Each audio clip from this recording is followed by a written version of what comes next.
Ha llegado el momento de escuchar la palabra de Dios. Un potente mensaje extraído de las Sagradas Escrituras. En la voz del pastor Carlos Hoyos.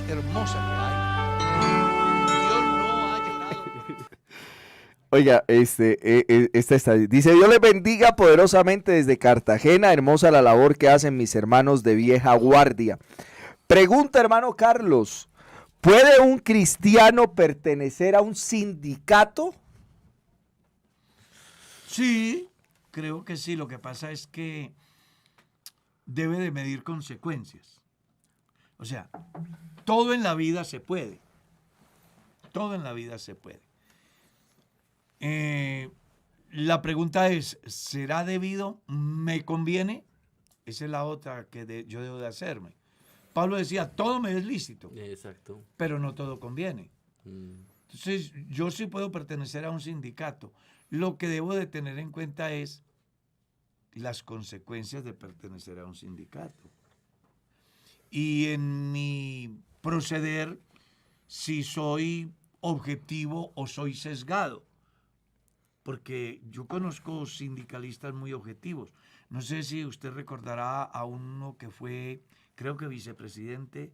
¿Angelino? Angelino Garzón. Cuando era ese de la tipo era un Sindicalista. sindicalista de los grandes de Colombia, y a mí me llamó mucho la atención lo centrado, lo objetivo, lo imparcial, un hombre muy bien ubicado. Hay otros que manejan unos extremos que no solamente atentan contra el bienestar de la sociedad, sino contra la misma vida de ellos. Entonces yo creo que todo depende de esa palabrita clave que se llama equilibrio. Pero que antes de vincularme a un sindicato, yo sí debo de tener en cuenta las implicaciones de pertenecer al sindicato. Muy bien, hermano Carlos. Envían esta pregunta, vamos aquí de una vez a darle respuesta, me la han enviado varias veces, desde España. Dicen, Dios los bendiga, Pastor Carlos, saludos desde España. Mi pregunta es, soy nacido y criado en un hogar cristiano, toda mi vida he pertenecido a la IPUC, nunca escuché de la prohibición de ir a cine. Inclusive iba con mis hermanas y mis padres y nunca nos dijeron nada al respecto. Al llegar a España me encuentro con que la IPUE prohíbe que vayamos a cine, pero no hay una explicación muy clara al respecto. ¿Usted podría decirme cuál es el sustento bíblico u organizacional del no poder ir a cine? Gracias, pastor, Dios lo bendiga. Hubo un tiempo en Colombia que era pecado tener televisión. Yo viví ese tiempo, donde era pecado leer la prensa, donde era pecado oír noticias, donde era pecado leer libros, donde era pecado tomar fotos en el salón, donde era pecado estudiar. Yo escuché al presidente de la iglesia hace 50 años decir que el mucho estudio es fatiga de la carne y que entonces dejáramos de pensar en la academia y más bien leyéramos la Biblia. Es más, en el manual de la IPUC estaba eso. Pero claro, yo conocí un artículo que decía que a los miembros de la Iglesia Pentecostal Unida de Colombia les era prohibido tener televisión. Sí, señor. Creo que en la vida todo es un proceso. Y en la medida que vamos avanzando, pues vamos dándonos cuenta de cosas que, más allá de ser bien intencionadas, no eran tampoco lo que realmente Dios demanda del creyente. Ahora, desconozco la estructura de la iglesia en España, cómo llevarán allá sus postulados. Es muy respetable. Lo que yo puedo decirle al hermano es que el pensamiento de la iglesia allá, si es como usted lo plantea, yo creo que siempre el misionero está buscando la sanidad espiritual de la iglesia. Porque no nos digamos mentiras. El cine puede tener sus venenitos. Creo que todo extremo es malo. ¿Ya? Ahora, si usted me habla de sustento bíblico, pues yo sí tengo el sustento bíblico. Léalo en Primera de Juan. No améis al mundo ni las cosas que están en el mundo, porque todo lo que hay en el mundo, los deseos de los ojos, los deseos de la carne y la vanagloria de la vida, eso proviene del mundo y no del Padre. Y el mundo pasa y sus deseos, pero el que hace la voluntad de Dios permanece para siempre. Así que si usted tiene o quiere un sustento bíblico para no ir a un teatro, ahí lo tiene. Cuando yo voy a un teatro, voy a ver, a satisfacer los deseos de mis ojos. Y casi siempre lo que a la gente le motiva son escenas de violencia, escenas de doble sentido, escenas eróticas. Tanto que hay cine, he oído decir, porque nunca fui a un teatro. Nunca. Y yo creo que ya no voy. ¿O será que sí?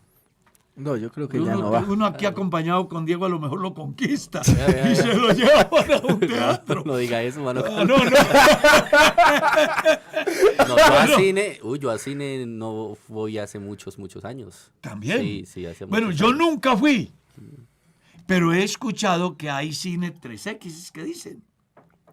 Triple X. Triple X, que se me hace que debe de ser cine Claro. pesado. Cine para adultos. pornográfico. Sí, sí. Exactamente. Entonces yo creo que hay mucho en qué ocupar la mente.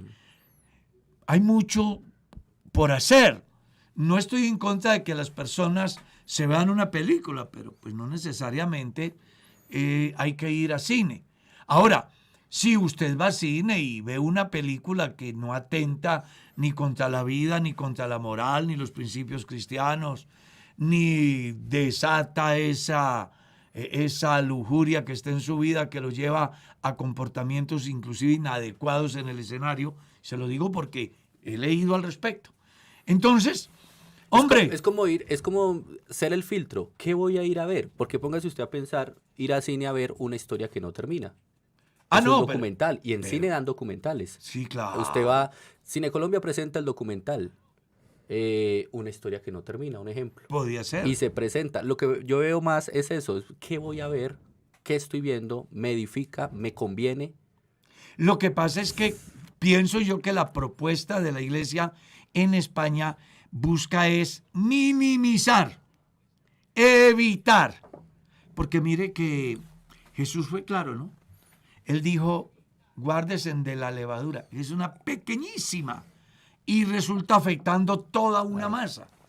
Entonces yo voy con el ánimo de verme una peliculita hoy que de pronto no sea tan, y me animo y termino como el fenómeno que hay ahora, ¿no? De los alucinógenos, ¿cómo es? Fentanil. Fentanil. Que con una sola pruebita la persona se queda y se puede hasta morir. Impresionante. Entonces, yo creo que la iglesia ya tiene un muy buen sentir, que no deben de tomarlo de manera, no sé, agresiva a los cristianos, sino más bien valorar ese sentir, que deben de establecer diferencias con respecto que si pueden, todo lo podemos, con relación que si hay base bíblica para cuestionarlo, sí la hay, Pues ya la dijo. ya la dije, todo va a depender de su voluntad para agradar a Dios y sujetarse a lo que las directrices de la iglesia como tal determinen allá. Mal haría yo atacar o no atacar, simplemente planteo lo que desde mi pequeño conocimiento puedo decir. Y se dejan llevar mucho también por la moda en algunos casos, ¿no? Entonces, que porque está de moda Barbie, entonces hay que ir a verla porque todo el mundo la ha visto, entonces yo no puedo quedarme fuera de ese grupo que la ha visto. Pero creo que eso fue lo que generó mucha pérdida en Estados Unidos, ¿no? Esa película. No, la de los muñecos esos, los Bajir, que mostraba una... Sí, el fenómeno que ha venido ocurriendo es que todo el tema del lobby gay que se venía haciendo con algunas grandes empresas de cine, que comenzó como a tener un ascenso, pues, pero luego ha empezado como en declive. Entonces muchas de las películas que han incluido temas de lobby gay, lo que han generado son pérdidas. Entonces hubo como un... Lo que Pero es muestra- que el fenómeno se da porque parece que la gente está entendiendo que es un ataque a la familia. Exacto. Entonces ya la Que gente es no, una no va. perversión no va, a la no niñez. va. Lo que pasa con Barbie es más el empoderamiento femenino y dejar al hombre inservible. El hombre no sirve para nada, la mujer es la que tiene el poder. Ese es el mensaje que entrega Barbie. O sea que es bien, bien complejo. Sí, es bien complejo. Y parece que les está yendo entre regular y Pues, mal. de Disney Aceptó. pero ¿cómo se dice? Echó, por decirlo así, a la persona encargada de ese tema y contrataron a otra porque era una persona que le había hecho mucho énfasis al tema del lobby gay. Entonces sí, es complejo el tema del cine. Muy interesante la pregunta porque es un tema muy actual, ¿no? Una pregunta que muchos se hacen Y que y es muy interesante el abierta, abordaje y- que y- usted, sí. que usted hace. Es lo que yo quisiera decir para mencionar. Hay algunas medidas que se toman, bueno, no sé si esto sea malentendido o no. Nosotros como organización pertenecemos a una cultura, a una forma de pensamiento mediada, una cultura, es un mediada por estilo de vida. unas razones. A veces uno que recién llega, por ejemplo, para mí a veces cuando yo ya fui adolescente, muchas de las cosas que hacíamos me parecían como raras, sí, en la iglesia. Pero uno sí no puede evaluar la historia a partir de la cosmovisión del presente. Deben existir, como usted dice, razones que de seguro son buenas por las cuales se recomienda o se pide que el cristiano no haga determinadas cosas, aunque no se les podría dar un calificativo moral, es decir, de Eso ya es bueno otra cosa. o de malo, Claro. pero que sí tienen un asidero, una causa, una razón por las cuales se toman ciertas medidas y que de seguro buscan es salvaguardar la vida del cristiano. De eso estoy absolutamente Yo seguro. estoy seguro que esas determinaciones de la iglesia en esos campos nunca busca hacerle daño al creyente.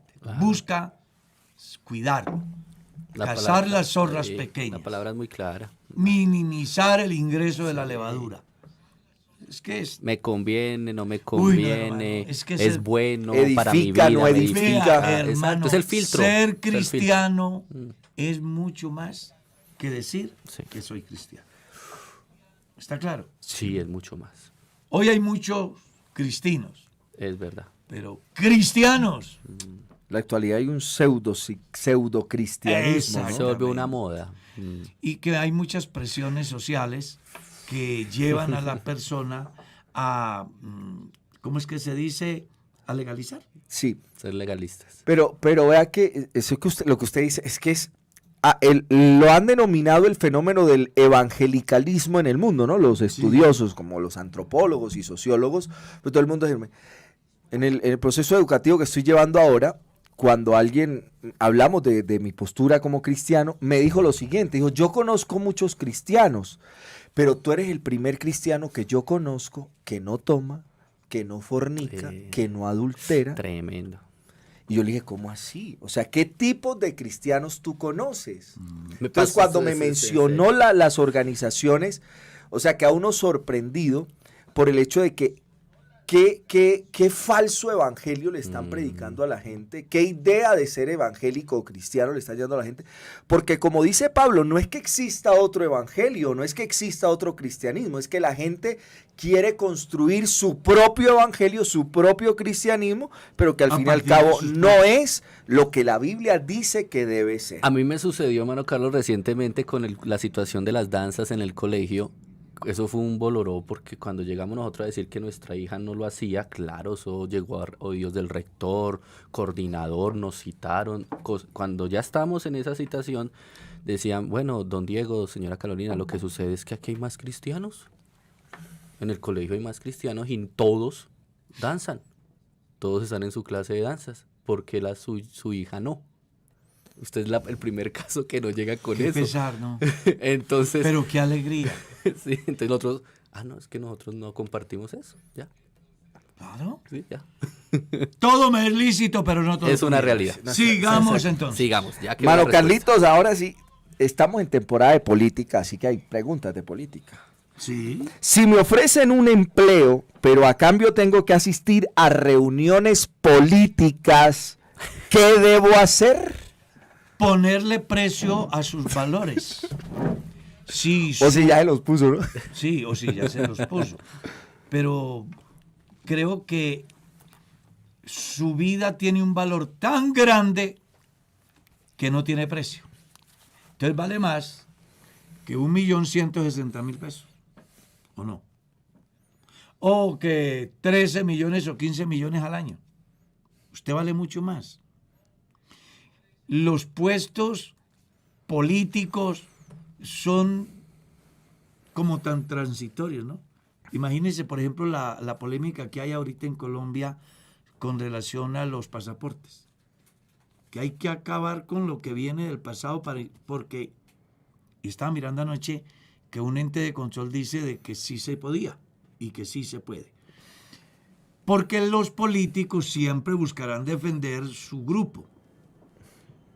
Y no importa hacerle daño al otro con tal de hacer prevalecer lo que a mí me parece. Entonces, yo sí creo que los cristianos, si nos dan un puesto político, que nos lo den, pero a cambio de nada, no a cambio de, ¿cierto? Porque es muy triste que con el presupuesto del pueblo se compre en conciencia. Fue lo que pasó en el tiempo de Israel. Compraban al pobre por un par de zapatos. Eso es lo que dice el profeta. Entonces, uno sí debe de ponerle cuidado a eso.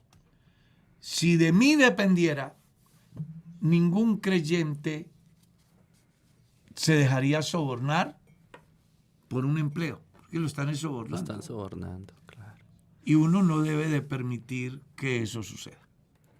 Deben elegirlo Sigamos. por sus capacidades, por lo que Claro, por sabe, los méritos. Los méritos. Vaya, presente su hoja de vida, acepte la entrevista, que lo califiquen, ¿sí? Entonces, y se han dado casos que son puestos tan políticos que hay 3 o 4 aspirando al mismo puesto y están mejor calificados en todos los campos. Y se ubica simplemente aquel que no tiene pues las notas tan altas, pero sí el amigo allá. Entonces, a mí me parece que eso no le queda bien a un cristiano. Sigamos. Así es, hermano Carlos. Muy bien. Preguntan por acá. Hermanos, Dios los bendiga. Mi pregunta es la siguiente. Cuando un hermano se convierte al Señor, pero se aparta por un tiempo, y luego se arrepiente de nuevo, vuelve al Señor y se arrepiente y se casa con una persona, ¿ese hermano puede salir al ministerio? Gracias, Dios los bendiga. No. Si él fue creyente y él estuvo apartado y después de un tiempo vuelve a la iglesia, él puede solicitar al conducto regular, que son los directivos, pero lo más seguro es que le van a decir que no. Hay algunas situaciones que son excepcionales. Un muchacho de 13, 14 años lo bautizaron y en el camino se le presentó una situación y cayó en fornicación, pero era un muchacho. Bueno, ese es muy diferente que el trato que le van a dar a él que aquella persona que siendo adulta estuvo en la iglesia, se apartó y después de un tiempo vuelve. Va a ser diferente el trato. Porque el muchacho al final está comenzando la vida. El otro, al final, pues ya tiene un recorrido y eso hace precisamente que en el momento de evaluarlo no lo midan de la misma manera. Entonces, casi siempre, cuando le preguntan a la persona si se ha apartado y dice que sí, el conducto regular inmediato con los directivos dice no podemos resolverlo. Lo envían al honorable consistorio de ancianos, ellos estudian el caso y casi siempre dirán que no en esos casos. Casi siempre. Es muy complicado, sí. Claro, claro. Entrar así. Listo. Hermano Carlos, el Señor Jesús le bendiga. Si nadie ha subido al cielo, solo Jesús, ¿por qué Pablo dice en una de sus epístolas que él subió al tercer cielo? Es una visión. Eso es otra cosa. No se puede confundir lo que Jesús dice en San Juan 3:13 con lo que Pablo escribe en la segunda carta a los Corintios. porque una cosa es la omnipresencia de Dios, otra cosa es la visión que Dios le da a un hombre con relación a aquellas altas dimensiones de espiritualidad que los llevan a oír y ver cosas que no les es permitido a los mortales. Sigamos, muy bien. Preguntan por acá, hermano Carlos, ¿cuáles son los pasos para la salvación exactamente? Es muy relativo. Yo pudiera describir aquí algo así. Paso número 1, oír el evangelio. Paso número 2, arrodillarse allá donde hay una partecita 50 centímetros más alto del escenario.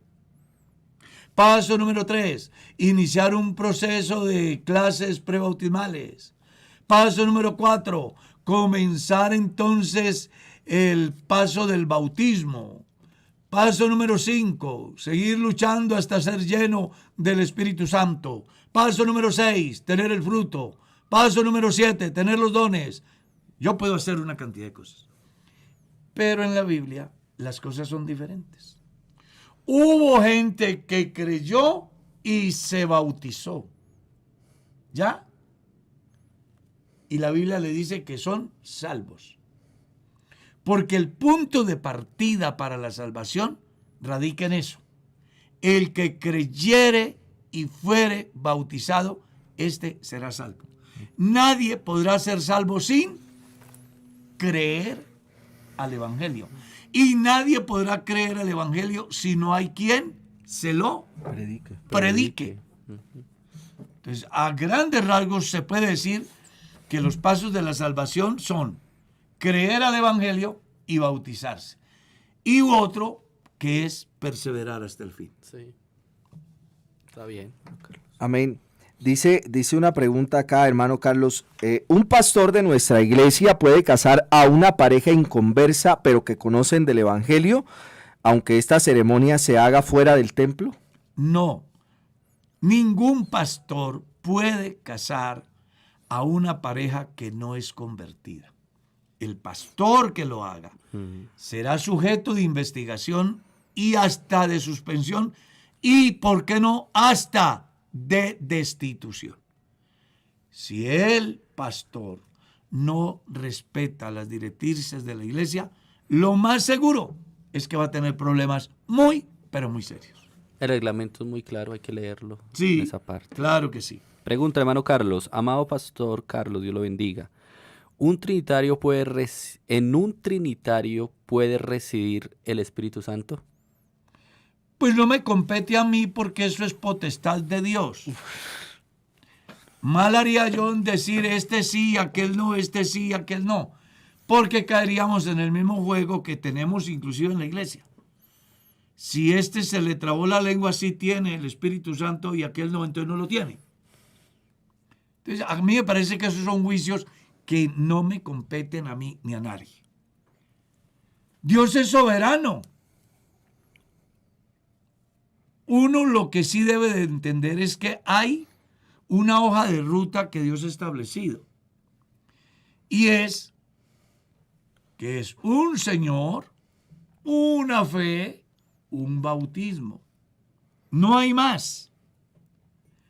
Si una persona no cree en eso, pues realmente dudo mucho, pero tampoco diría que no, porque al final el pensamiento de la iglesia hebrea era que sobre los gentiles no podía manifestarse el Espíritu Santo, ¿no?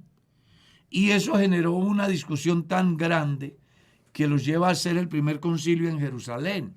La conclusión final es: Dios no hizo ninguna diferencia entre ellos y nosotros. Pero había una razón para que no se diera, y era que tenían un Señor, una fe y un bautismo. Jesús dijo a los judíos: ustedes son de abajo y yo soy de arriba. Y si ustedes no creen que yo soy, en vuestros pecados moriréis. Ninguna persona puede estar convencida de lo que no entiende. Las personas se convencen y actúan en razón a convicción de lo que entienden, no de lo que no entienden. Las personas que se les llaman trinitarios, cuando se les habla sobre la deidad de Jesús, ellos siempre hablan del misterio. Un misterio es algo que no se puede explicar, algo que yo no entiendo. ¿Está claro? Y yo lo he traído al contexto nuestro en el sentido, yo estoy enfermo, voy al médico, se acerca el doctor Darwin con una jeringa de 10 centímetros y me la va a aplicar. Que no se acerque. Mejor. Entonces yo simplemente, pues imagínese que le pregunte, doctor, ¿y para qué es eso? No sé. ¿Y de qué está compuesto? No sé. ¿Y cómo así? No, es que es un misterio. Pues yo no me lo dejaría aplicar, ¿o sí? No. No. Es un misterio. Es un misterio. Nadie, y espero no lastimar la conciencia de ninguna persona. amén. Lo hago con todo el respeto, con todo el amor del mundo. Ningún trinitario está convencido de lo que cree. Porque si la Trinidad es un misterio, no se puede creer en lo que no se entiende. Amén. Amén. Está interesante el abordaje. Aquí hay otra pregunta. Pastor Carlos, quería hacerle una pregunta. Dice, Pastor, mi hija vive en unión libre. Ella y el esposo quieren bautizarse, pero él es separado de la esposa y ella se casó con otro hombre.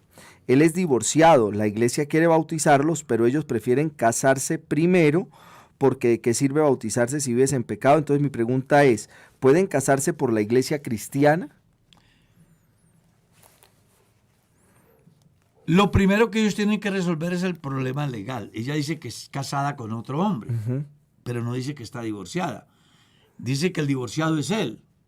O sea, él es divorciado, ella es casada, conviven juntos y los quieren bautizar. Primero, el pastor está desubicado o desinformado. Porque no es posible.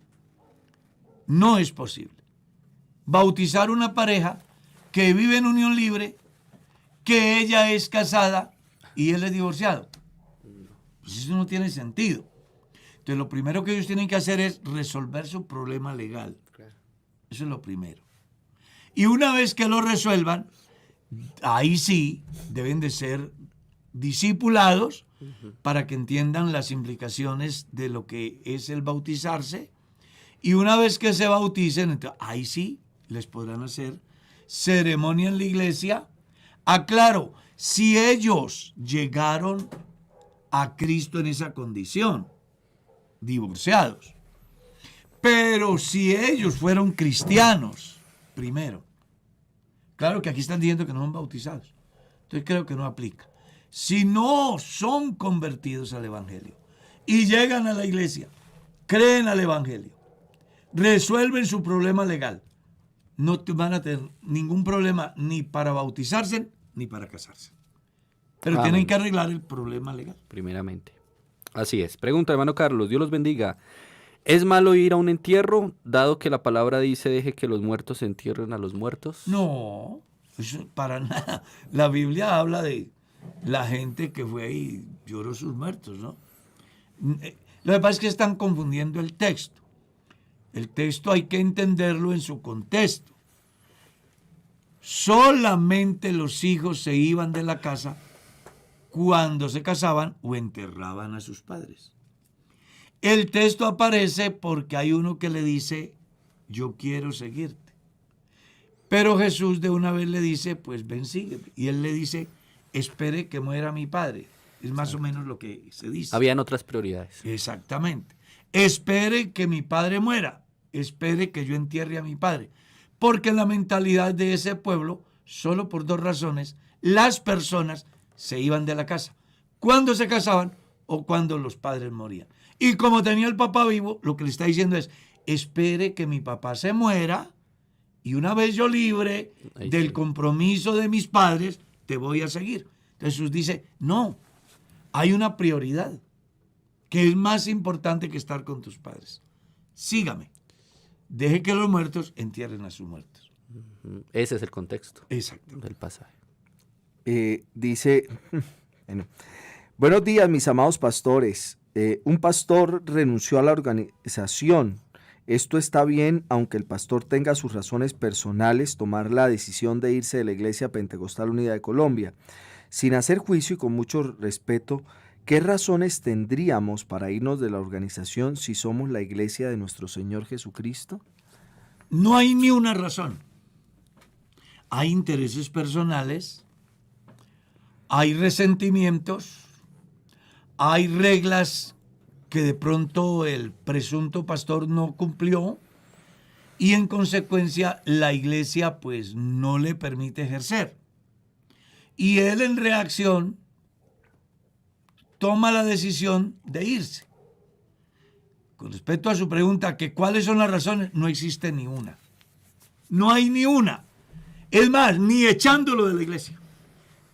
Hable con Pedro, capítulo 6 del Evangelio de Juan.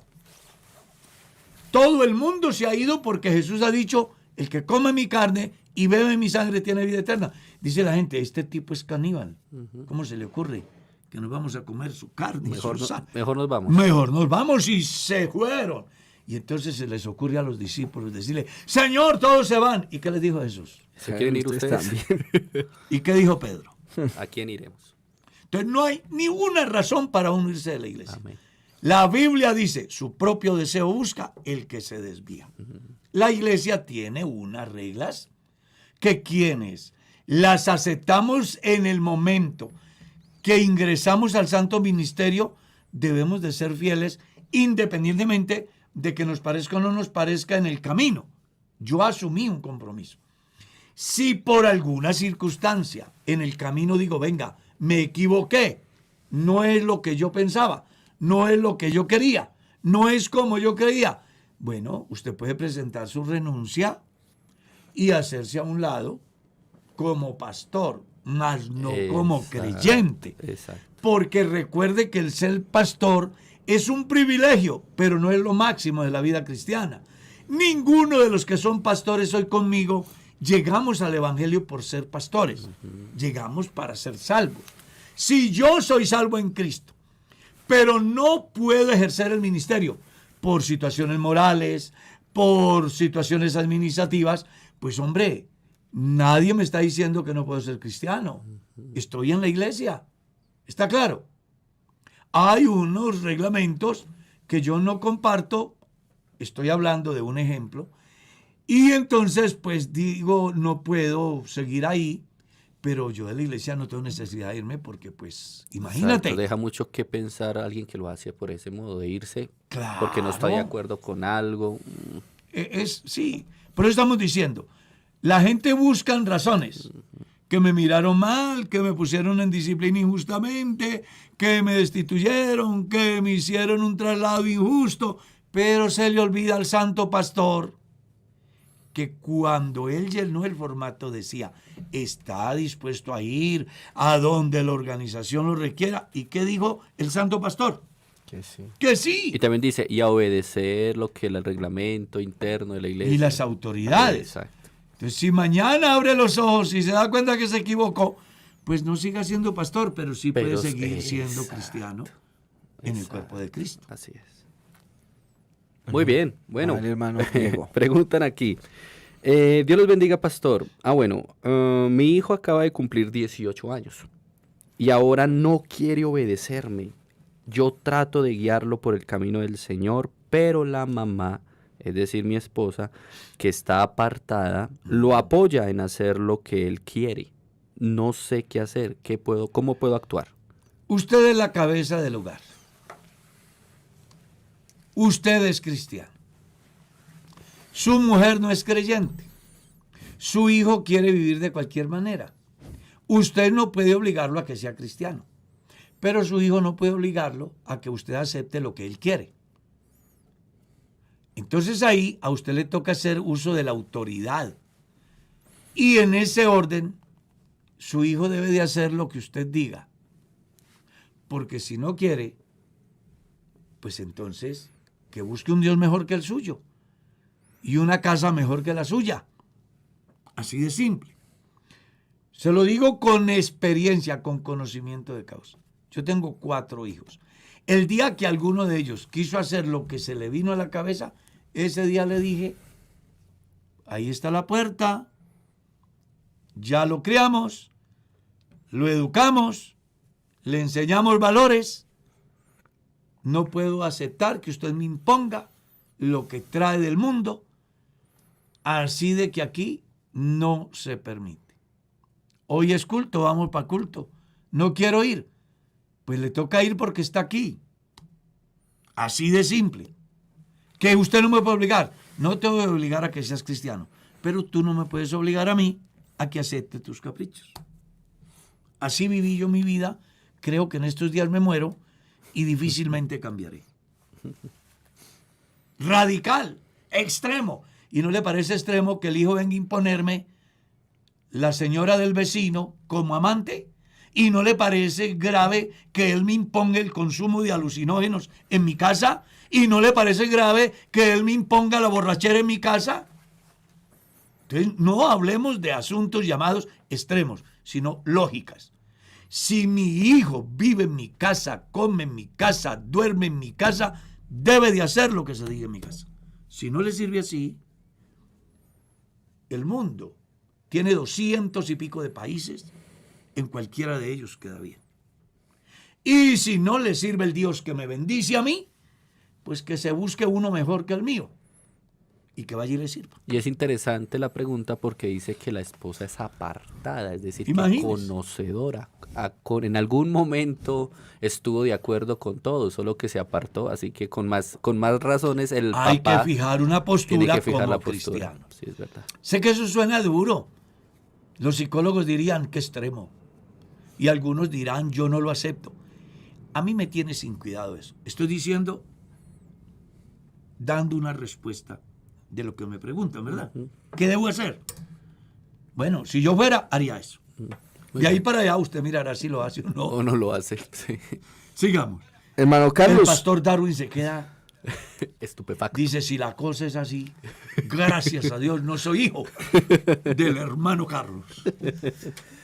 es difícil, ¿no?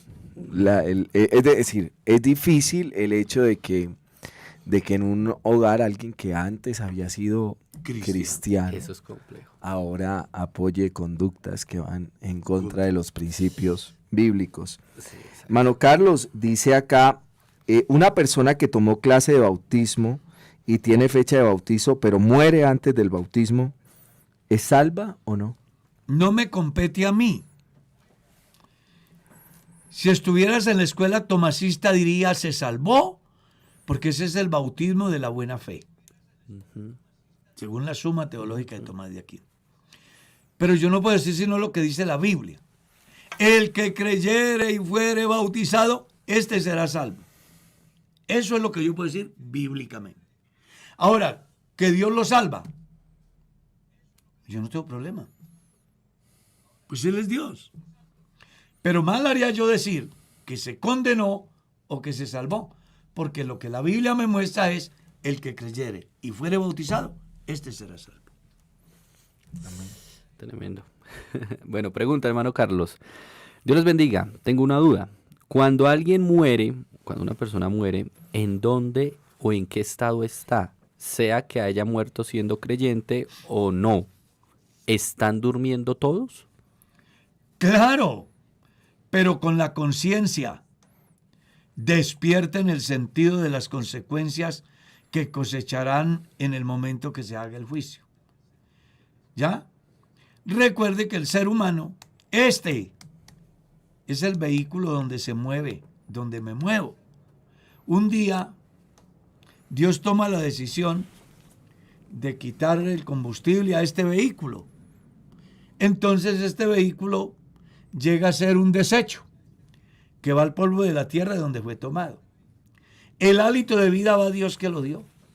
Y lo que llamamos conciencia o alma entra a un estado de espera que la Biblia le define como el seno de Abraham o el Seol, y que está relacionado con la condición de la conciencia en el momento de partir.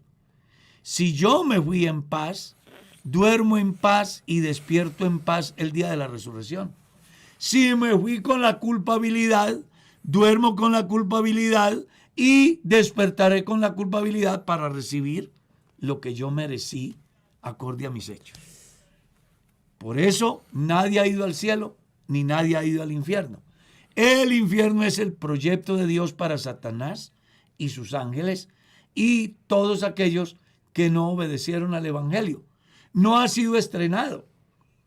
Se estrenará al final del juicio de las naciones, según San Mateo capítulo 25, del verso 31 en adelante, y luego se completará sus habitantes después del juicio después del gran juicio final. Amén. Muy bien. Pastor, ¿es verdad eso que dicen? Escuché una voz que me dijo al oído, haga esto, aquello, y dicen que fue Dios hablándoles. Pues eso es muy subjetivo. Estaba mirando un comentario ayer que hacen acerca de un programa de Pregunte Usted, Sí, señor. donde hacen una pregunta acerca de los sueños. Yo doy lo que vi. Trato de explicarle a la gente por qué hoy no es necesario los sueños. Entonces yo explico que los sueños en el tiempo del Antiguo Testamento se dieron porque era la forma como Dios le hablaba al pueblo, pues no existía el canon del Antiguo Testamento. Luego en el Nuevo Testamento vuelve a hablar de los sueños, entonces les explico. Porque no existía el canon del Nuevo Testamento, entonces habían sueños, visiones, revelaciones, profecías, interpretación de lenguas, etc. Una vez que se ha alcanzado el canon del Antiguo Testamento y el canon del Nuevo Testamento, entonces ya aparece el Espíritu Santo diciendo a través del apóstol, tenemos la palabra profética más segura. ¿Ya? Entonces alguien ha dicho que por qué no estoy de acuerdo con los sueños. Que porque la Biblia dice, sí, pero hay que mirarlo en el contexto que se da y el por qué se da. Igual va a ocurrir aquí. Hoy hay comunidades, entre comillas, cristianas, que hablan de la profecía al oído, de que Dios me habló al oído. Sí. Y desde que tú entras al salón, hay alguno allá dispuesto a venir que el Espíritu Santo te dice que vas a ser alcalde de Bogotá y el tipo se murió y ni siquiera fue candidato. Entonces ese cuento de que Dios me habló, Dios me dijo, pues que lean el profeta Jeremías. Y entonces Dios le dirá, dígale a tal persona que dice que yo le dije, que yo le hablé, que yo no le he hablado, ni le he dicho que diga nada. Sí. No es un cuento mío, es bíblico. ¿Sí? Muchas personas yo he escuchado, y es muy común, uno escuchar inclusive en el púlpito, que tuve esta experiencia y que Dios me habló. Hay que tener cuidado con eso, porque la forma como Dios le habla al hombre es a través de su palabra, no a través de lo que al otro se le ocurra. Dios puede hablarme a mí a través de alguien, pero de una manera formal. A ver, voy a tomar una decisión y el pastor Darwin me dice, venga hermano, analizando lo que usted piensa, a mí se me ocurre decirle que por ahí no es el camino. Porque él tiene una visión más objetiva. De pronto mi visión es muy subjetiva. ¿Sí? Coloquemos un ejemplo. El pastor Diego viene y me dice, se ha abierto una posibilidad de conseguir unos recursos de una manera rápida y sin tanto complique. Tú aportas 100,000 pesos y al mes te dan 1,000,000. Hablamos de pirámides, ¿cierto? Pero el pastor Darwin está escuchando lo que usted me está diciendo y está viendo de que a mí se me están poniendo los ojos brillantes como los ojos de Balaán, que estuvo dispuesto a ir en contravía en razón a la casa de oro que le ofrecía el rey. Entonces, ¿sabe qué hace Darwin? Mano Carlos, yo estuve escuchándolo y tengo esta inquietud, o quiero más bien compartirle. A mí me parece que por ahí no es, porque de eso tan bueno no dan tanto. A alguien tienen que quitárselo. Yo puedo asumir que Dios me está hablando a través del hermano para evitarme una tragedia, un problema. Eso lo puedo. Pero eso de que yo me arrodillo a orar y vino una voz y me dijo, no vuelva al culto, que con tal que lo vea en las redes con eso basta. Y fue Dios el que me dijo. Yo no creo eso. No, no. Entonces hay que poner cuidado. Vea, si ustedes quieren escuchar a Dios, hay dos maneras. Una, a través de su palabra escrita, y dos, a través de la razón de un hombre inspirado por Dios, que en un momento determinado busca orientarme para que yo no dé un paso en falso. Amén, muy bien. Preguntan, pastor, ¿los ángeles tienen aspecto que dan miedo o son hermosos? Porque los pasajes que me acuerdo bíblicamente, por ejemplo, en Daniel, pues me asustan, dice aquí, ¿no? ¿Su aspecto sí será como los dibujan? Bueno, ya el hecho del dibujo es una cosa y la forma como lo muestra la Biblia es otra cosa. Yo me quedaría con lo que dice la Biblia y no me daría temor porque son antropomorfismos que Dios utiliza para que el hombre entienda el mensaje. Pues el ser humano en sus condiciones naturales no podrá entender la dimensión de la grandeza de Dios en sus diferentes expresiones, ya sea a través de teofanías o de mensajeros. Por eso en la Biblia aparecen esos antropomorfismos a través de los cuales Dios busca que entendamos a Dios desde nuestra cosmovisión, como personas que tenemos manos, ojos, pies. ¿Sí? Entonces Dios sabe que si Él nos habla en su infinidad, en su inmensidad, en su eternidad, en su simplicidad, definitivamente usted no podría. Es más, está escrito, no hay hombre que vea a Dios y viva. Y viva. Entonces Dios utiliza esos recursos para hacer que su mensaje esté al alcance del hombre. ¿Sí? Pero los ángeles son espíritus hechos perfectos. Eso es lo que yo puedo decir. Amén. Muy bien. Mano Carlos, mi hijo se bautizó hace 4 años, sin embargo, hace un par de años me expresó que lo hizo sin haberse arrepentido realmente, sin convertirse, en fin, sin haber nacido de nuevo o ser regenerado, que lo hizo por probar y ver qué pasaba. Así que él, aunque iba a la iglesia, siguió viviendo como siempre lo había hecho, practicando las mismas malas cosas. Hoy en día no quiere ir a la iglesia. Mi pregunta es, ¿qué debe hacer una persona en esas condiciones bajo ese contexto? Yo creo que la pregunta no debería ser esa, porque los seres humanos somos libres. Y si hoy por curiosidad tomé la decisión de bautizarme y por curiosidad mañana tomo la decisión de no volver, eso es potestativo del individuo, ¿verdad? Ahí lo que debería de ser la pregunta es, ¿qué debo hacer con mi hijo? Porque no podemos hacer nada en él. Es él el que decide. Yo enseño, yo predico, pero el individuo que escucha es el que está llamado a tomar las decisiones. Entonces ahí más bien yo diría que la pregunta sería, ¿qué debo hacer? Entonces voy a tratar de responderle la que ella plantea desde el punto de vista de él. Simple, que siga su vida, que haga lo que quiera, que de todo le dará cuenta a Dios. No lo obligues a ser cristiano. Dios es el único que puede transformar la vida de su hijo si él permite que Dios lo transforme. Porque Dios no lo va a obligar, no lo va a cambiar a las malas. ¿Qué haría yo con un hijo así? Le enseñaría a respetar las normas de la casa, sin que él pierda los derechos de hijo. No le permitiría que él imponga su credo, su pensamiento, su filosofía de vida en mi hogar. Porque al final yo soy el responsable, soy el sacerdote de la casa. Y como tal, no admitiré cosa injusta en mi casa.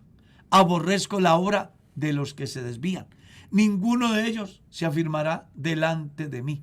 Léalo en el Salmo 101. Ahí está. ¿Quiénes son los que deben de vivir en tu casa? Porque es un salmo familiar. No es un salmo como muchos lo interpretan. No, es un salmo familiar. El salmista está diciendo, las personas que van a vivir en mi casa son los que anden en el camino de la perfección. Los que van a vivir en mi casa son aquellos que no hacen fraude. Los que van a vivir en mi casa son aquellas personas que no hacen lo malo. Porque mientras yo esté vivo, no pondré delante de mis ojos cosa injusta. Ese salmo es muy bonito. Amén. Cuando uno lo lee con todo el sentido, uno descubre que dice mucho más de lo que uno lee.